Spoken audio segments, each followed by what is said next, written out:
Welcome back to this series on the rapture of believers. And if you've seen the earlier episodes, then you would know that what I'm focusing upon is sane and sensible listening to the text, letting the passage speak for itself rather than twisting it to fit some kind of preconceived timetable and some scheme of events. And I can't keep all that in my mind. I remember John Maxwell saying once that when he got out of seminary, he had all these charts and things about the end times. He laid them out, covered the floor of his office. He was joking, of course. And he said he was looking at them and he's scratching his head. And he looked up and he said, "Well, Lord, can you make sense of this for me?" And the Lord said, "John, I was kind of hoping you would explain it to me.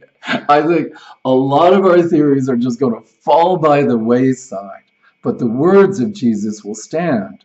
So let's take a listen to the words of Jesus, the words of Paul, let them speak for themselves without twisting and stretching them into our preconceived ideas.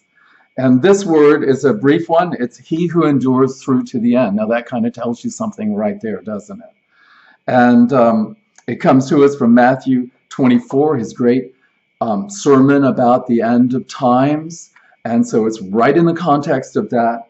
And he's saying here, beginning of verse 8, these are but the beginning of the birth pangs. Now, the birth pangs, I believe they're already coming upon us. I mean, in the acceleration and convergence of natural calamities of increasing intensity and frequency.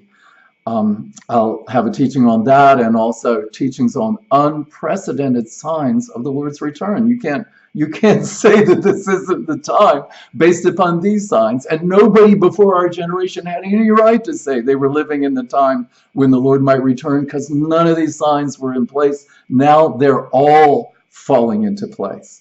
And so the birth pangs that we're experiencing is the shaking of the world economy and the political systems and the nations in preparation so that people who love his appearing will learn to base their lives upon the security of being in him, upon that, within that kingdom that can't be shaken.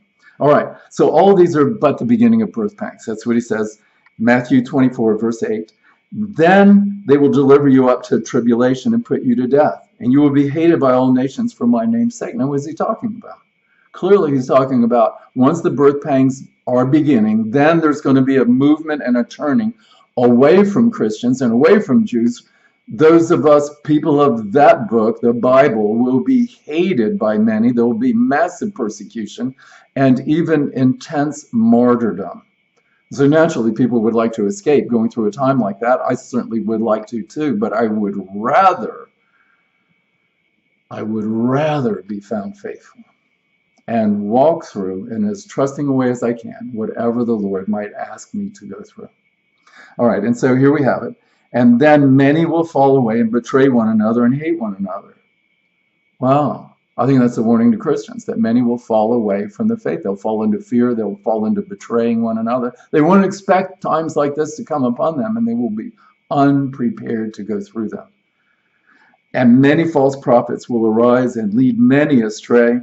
And because the lawlessness will be increased, the love of many will grow cold. People will say, what's the point? What's the use of trying to live for the Lord? It's just getting worse and worse and worse.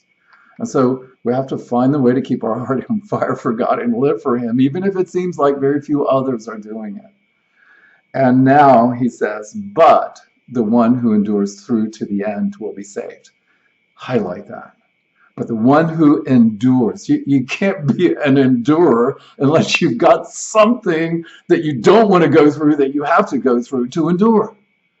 And you endure by clinging to the Lord, by calling on him and hanging on to him for dear life as he walks you step by step through it. Because now that it's something you have to endure, you're all ears and you want his guidance and direction. And this, my friends, is one of the ways that he'll be cleansing his bride and preparing us as a people spotless, no stain of rebellion, wanting to live for ourselves, but clinging to him, wanting to take our steps under his direction and to live by his spirit. Okay, so now what does he say? And this gospel of the kingdom will be proclaimed throughout the whole world as a testimony to all nations. The word that can bring life and the same word that brings judgment to those who reject the words of life of the gospel.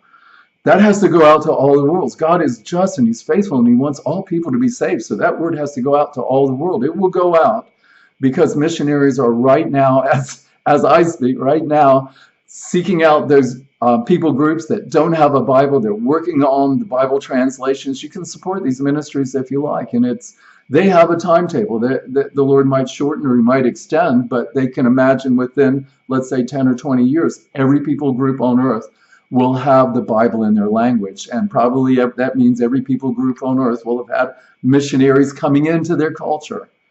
And so this gospel will have gone out to all the world. It's already going out to all the world through Christian television and through the web and by radio and all sorts of other means. But He may be waiting for the Bible to be, translated into the language of every people group on earth. And that's a formidable task, but we're getting close to the end of that task. And so He says He's waiting for that. And after that, here's what He says. After that, and then the end will come. So when is the end coming? Before all of this? No.